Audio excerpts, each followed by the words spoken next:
Now, whilst funerals are, of course, deeply sad occasions, there's no reason, according to coffin manufacturers, why the box itself has to be sombre. Personalised coffins, from wicker caskets to those made out of recycled newspaper, are increasingly in demand.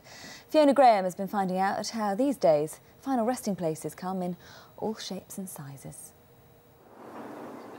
Woody Allen said, "I'm not afraid to die, I just don't want to be there when it happens."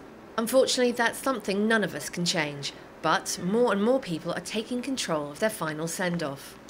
Nearly 600,000 people die every year in the United Kingdom, and with more and more families choosing to go down a non-traditional route, the National Coffin exhibition is the funeral industry's attempt to show people what those alternatives are. The majority of burials and cremations still involve a traditional veneer coffin, but more of us are opting for something different. One leading supplier of alternative coffins has seen sales rise by 42%. So, what's pushing this increase? People are learning that there are so many more options available than having a routine, formulaic funeral that people have had for decades. They want a bit more, something special, something to remember the person who's died in a memorable way, in an alternative way. Concern for the environment is another big factor. Biodegradable coffins and shrouds replacing chipboard and plastic. Business is good. We've been genuinely surprised at how the public and the trade have received this product. And we think it's partly because it's British made, but also it's 100% recycled newspapers. But it's also about reflecting the life of the person who's gone for a lot of people, even if that means burying them in a Rolls Royce. And of course, personal experience also plays a part.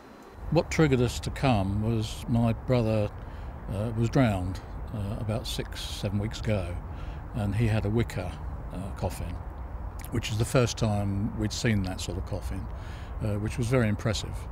The funeral industry as a whole has come under fire over the last few years thanks to soaring costs. A basic cremation will set you back nearly £3,000, with the full cost of a death in the family estimated at around £7,000. The president of the British Institute of Funeral Directors says this is down to rising costs. Over the last 5 years there's been tremendous increase in charges for crematorium fees, for minister and church fees, for doctors' fees for issuing of cremation forms, and all this reflects on the cost of a funeral. But personalising a funeral doesn't have to cost the earth. This cardboard coffin can be ordered online for just a few £100s. Fiona, BBC News. Now it's time for